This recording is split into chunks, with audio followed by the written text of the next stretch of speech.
Diálogo com as Sombras, autoria de Hermínio Miranda. Continuação do capítulo 2. A luta entre os espíritos retardados na sombra e os aspirantes da luz encontrou seguro apoio nas almas encarnadas que lhe eram irmãs. Desde essas eras recuadas, empenham-se o bem e o mal em tremendo conflito que ainda está muito longe de terminar, com base na mediunidade consciente ou inconsciente, técnica ou empírica. Essa digressão introdutória tornou-se indispensável para que a nossa penetração no lusco-fusco da magia conte com um suporte de bom senso e racionalismo a funcionar como fio de Ariadne, que nos permita transitar pelos seus meandros sem o menor temor de perder o caminho de volta. Não resta dúvida de que os fenômenos elementares de magia reportam-se às eras primitivas, como nos assegura André Luiz. Embora os autores especializados procurem distinguir magia de feitiçaria, e ainda veremos isto um pouco adiante, a Enciclopédia Britânica lembra que o termo inglês para esta última, witchcraft, quer dizer a arte ou ofício do sábio, de vez que a raiz semântica da primeira seção da palavra witch está associada com a palavra wit, saber. Realmente, os magos originários, segundo Lewis Spence, abre nota de rodapé, An Encyclopedia of Occultism, University Books, New York, 1960, fecha parênteses, da antiga Pérsia, eram cultores da sabedoria de Zoroastro. Possivelmente da raça média, adquiriram enorme prestígio, especialmente, ao que parece, depois que Ciro os institucionalizou ao fundar o Império Persa, sobre o qual exerceram considerável influência político-religiosa. É evidente que esse prestígio tinha que ser alicerçado em rico acervo de conhecimentos, pois o homem sempre respeita e às vezes teme aquele que sabe. Religião, filosofia e ciência, escreve Spence, estavam todas em suas mãos. Eram médicos universais que curavam os doentes do corpo e do espírito e, em estrita consistência com essas características, socorriam as mazelas do estado, que é apenas o homem em sentido mais amplo. Distribuíram-se em 3 graus: os discípulos, os professores e os mestres, o que vale dizer que o conhecimento de que dispunham os grandes mestres era ministrado por processos iniciáticos, à medida que o discípulo revelava condições de absorvê-lo e aplicá-lo rigorosamente, segundo os métodos e interesses da ordem.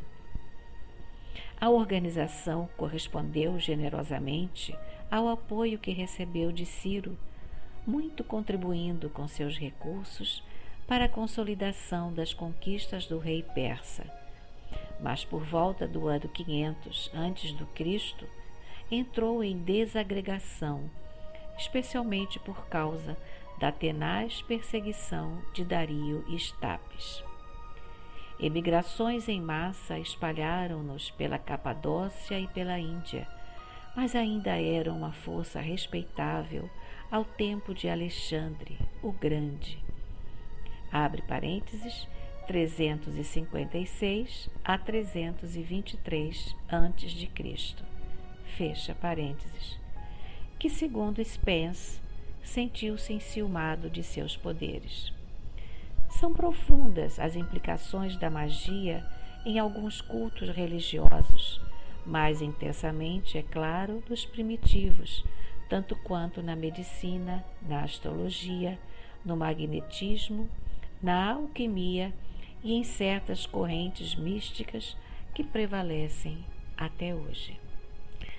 Lewis Spence declara no seu erudito verbete que, a seu ver, misticismo e magnetismo são idênticos para alguns ocultistas, entre os quais cita em tempos recentes Auguste Comte, o barão de Potet e o barão de Guldenstubbe, este último autor do livro, abre aspas, La réalité des spirites, fecha aspas, publicado em 1857. Abre parênteses. Vê o artigo O Tempo, o Preconceito e a Humildade em Reformador, de agosto de 1975. Sir James Frazer, abre nota de rodapé. The Golden Bowl, Macmillan, New York, 1951, eruditíssimo tratado sobre magia e religião, que mesmo em forma condensada, apresenta-se com 827 páginas de texto. A obra completa consta de 12 volumes. Fecha a nota de rodapé. Considera magia e religião uma só coisa, tão identificadas se acham entre si.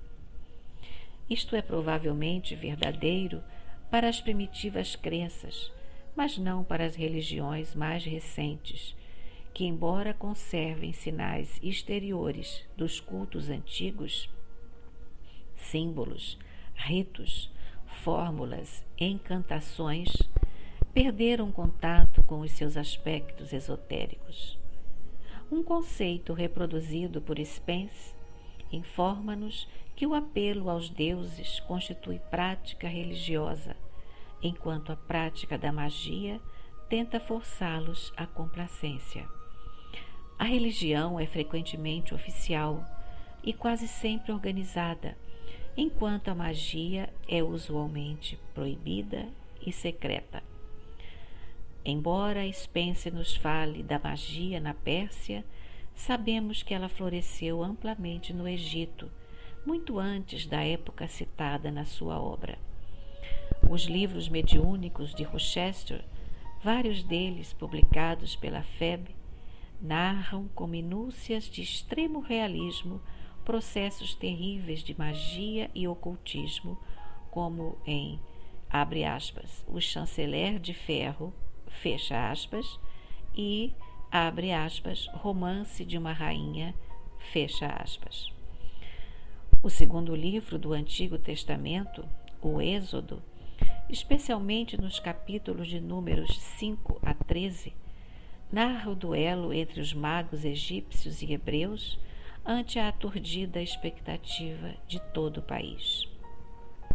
Já antes disso, no capítulo 4, os guias espirituais de Moisés conferem-lhe poderes ostensivos, pois certamente ele deveria conhecer bastante acerca dos rituais e da teoria que os sustentava. O espírito que se apresenta como Jeová ordena que conduza o povo hebreu para fora do Egito, mas Moisés revela sua impotência em convencer sua gente a segui-lo. Não acreditarão em mim, diz ele, nem ouvirão a minha voz, pois dirão: Jeová não te apareceu coisa alguma. Que tens tu na mão? Pergunta-lhe Jeová. Um cajado. Atira-o ao chão. Mal atirado ao solo, o cajado transformou-se numa serpente. Ante o temor de Moisés, o Espírito disse-lhe que a agarrasse pelo pescoço, o que ele fez, voltando a serpente a ser um mero cajado. Essa mesma mágica, no melhor sentido da palavra, Moisés faria diante do faraó e sua corte. Segundo Will Durant, abre nota de rodapé, The Age of Faith, Simon & Schuster, New York, 1950. Fecha a nota de rodapé. A crença na feitiçaria na Idade Média era praticamente universal. Abre aspas. O livro da penitência, fecha aspas, do bispo de Exeter, condena as mulheres que professam a faculdade de modificar a mente dos homens pela feitiçaria ou encantamento, como do ódio para o amor ou do amor para o ódio, bem como enfeitiçar ou roubar os bens dos homens, ou ainda as que declaram cavalgar durante certas noites certos animais com um bando de demônios em formas femininas ou estarem em companhia de tais. Quando a Igreja resolveu entrar em cena para coibir a prática, criou-se um clima de terror que, ao mesmo tempo em que combatia as crendices, parecia atribuir-lhes certa substância que mais as autenticavam na imaginação do povo inculto, porque ninguém combate aquilo que não teme. As consequências dessas impiedosas perseguições foram danosas e lamentáveis para o entendimento do fenômeno mediúnico, e é bem provável que a notícia que os espíritos superiores vieram trazer a Kardec no século XIX pudesse ter sido antecipada de um século ou mais, se em vez de queimar os médiuns medievais sob a acusação de que mantinham pactos com o demônio, procurassem estudá-los com respeito e interesse. A despeito disso, não foram poucos os prelados católicos que durante toda a existência mantiveram cultos paralelos de magia negra com os seus estranhos rituais. Ao escrevermos este livro, o mundo moderno assiste, algo perplexo, a um fantástico ressurgimento da magia negra e da feitiçaria por toda parte, e desta vez não nos países menos desenvolvidos ou primitivos, e sim nos de mais avançada tecnologia e mais sofisticada cultura, como a Inglaterra, os Estados Unidos, a França, a Itália. A britânica, tanto quanto Sir James Frazer, atribui à magia origens nitidamente religiosas, sob a forma de cultos à base de animais sacrificados. Oferendas de sangue de estranhas substâncias eram feitas para propiciar os deuses em troca de favores, fosse em benefício de alguém ou com a intenção de destruí-lo. Entre os ritos destinados a destruir o inimigo, por exemplo, o mais antigo, dramático e conhecido, consiste em modelar uma pequena estátua representativa da vítima, geralmente em cera, e com os métodos apropriados, espetá-lo com agulhas e punhais. Seria impraticável, num resumo como este, repassar todo o campo da magia e empreender sua avaliação em termos de doutrina espírita.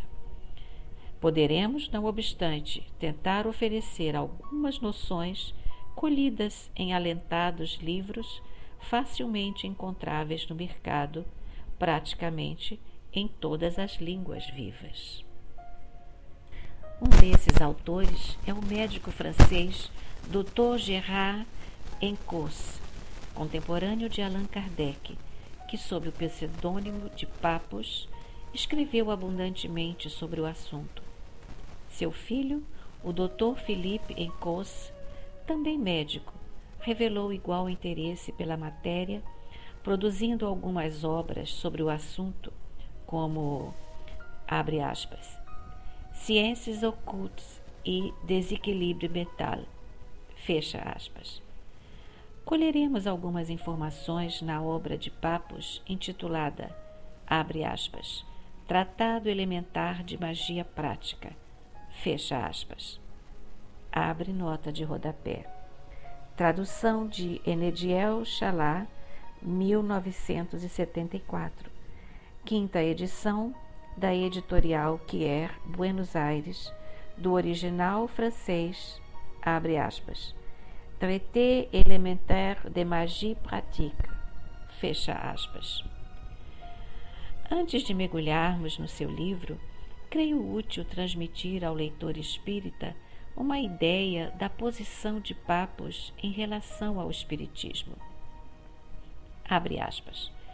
Existe, não obstante, escreve ele, a página 11 de seu livro, uma forma de experiências mágicas próprias para as pessoas pusilânimes e que aconselharemos a quantas desejarem divertir-se, dedicando à sobremesa alguns momentos aos fenômenos de espiritismo. Nada tem de difíceis, e sim muito consoladores, e afinal de contas, situam-se a tal distância da verdadeira magia que não há a temer nenhum acidente sério, desde que não se esqueça da precaução de deixar as coisas no momento oportuno. Fecha aspas. Ao apreciar alguns aspectos da magia, da qual o Dr. Encos é admirador ardoroso, tentemos não ser tão radicais e superficiais como ele em relação ao espiritismo. Papos acata o princípio, também lembrado por Sir James Frazer, acima citado, segundo o qual o mecanismo da magia precisa de um veículo entre a vontade humana e as coisas inanimadas.